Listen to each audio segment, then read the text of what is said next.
Bapak, Ibu, dan Saudara yang terkasih, selamat pagi. Berjumpa kembali dengan saya, Bapak Muji, dalam program Dahar Pagi. Ya, kembali kita akan mendengarkan Sabda Tuhan. Marilah kita membuka dengan berdoa. Dalam nama Bapa dan Putra dan Roh Kudus. Amin. Bapa yang penuh kasih, dimuliakanlah nama-Mu. Kami mengucap syukur atas segala berkat-Mu, berkat penyertaan-Mu. Kami mohon berkat-Mu untuk sabda Tuhan yang akan kami terima pada pagi hari ini. Semoga menjadi kekuatan bagi hidup kami. Dengan Kristus Tuhan pengantara kami. Amin. Yohanes bab 8 ayat 1 sampai dengan 11. Tetapi Yesus pergi ke Bukit Zaitun. Pagi-pagi benar ia berada lagi di bait Allah, dan seluruh rakyat datang kepadanya. Ia duduk dan mengajar mereka. Maka ahli-ahli Taurat dan orang-orang Farisi membawa kepadanya seorang perempuan yang kedapatan berbuat zina. Mereka menempatkan perempuan itu di tengah-tengah lalu berkata kepada Yesus, "Rabi, perempuan ini tertangkap basah ketika ia sedang berbuat zina. Musa dalam hukum Taurat memerintahkan kita untuk melempari perempuan yang demikian. Apakah pendapatmu tentang hal itu?" Mereka mengatakan hal itu untuk mencobai dia, supaya mereka memperoleh sesuatu untuk menyalahkannya. Tetapi Yesus membungkuk lalu menulis dengan jarinya di tanah. Dan ketika mereka terus-menerus bertanya kepadanya, ia pun bangkit berdiri lalu berkata kepada mereka,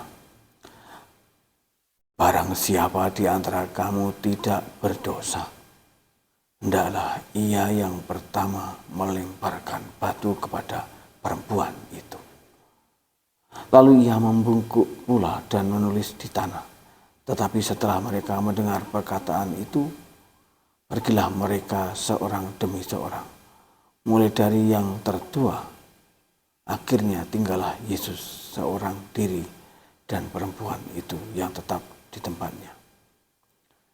Lalu Yesus bangkit berdiri dan berkata kepadanya, "Hai perempuan, di manakah mereka?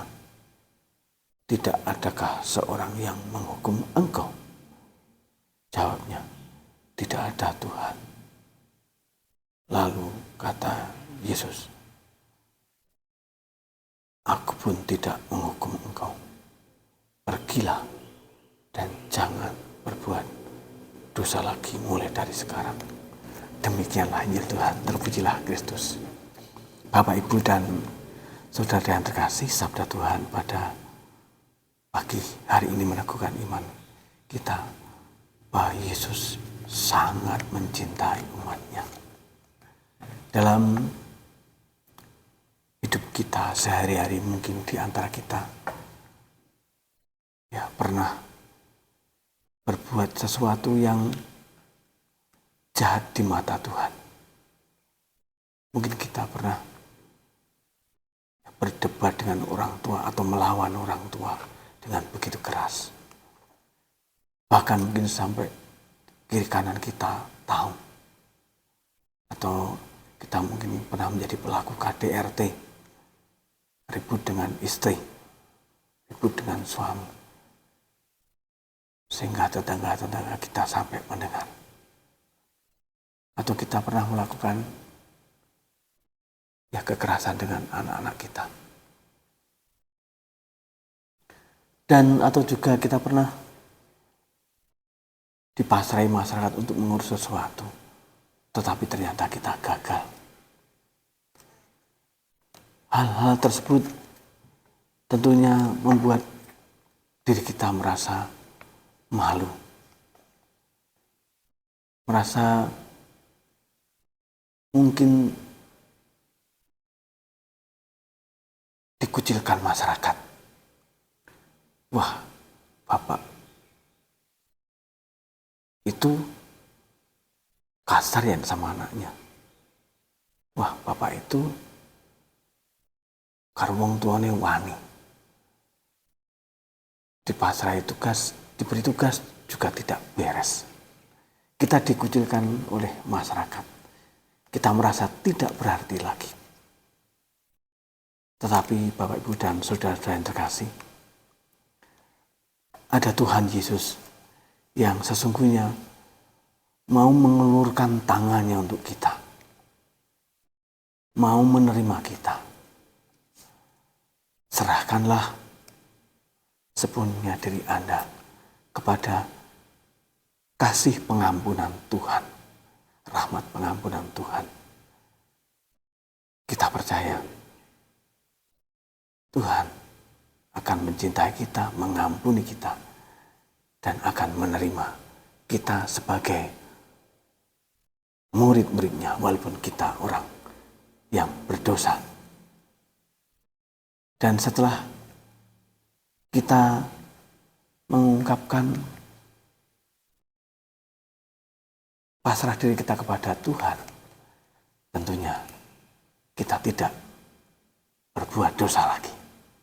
Ya, Bapak Ibu dan saudara terkasih, dalam minggu-minggu ini gereja membuka pintunya untuk pengampunan dosa kita. Ada penerimaan sakramen pengampunan dosa. Bapak Ibu dan saudara terkasih, manfaatkanlah kesempatan ini dengan menghadap Tuhan, mengungkapkan dosa-dosa kita di hadapan Tuhan, memohon pengampunan melalui kuasa gereja. Sehingga kita semakin berkenan di hadapan Allah. Kemuliaan kepada Bapa dan Putra dan Roh Kudus, seperti pada permulaan, sekarang, selalu, dan sepanjang segala abad.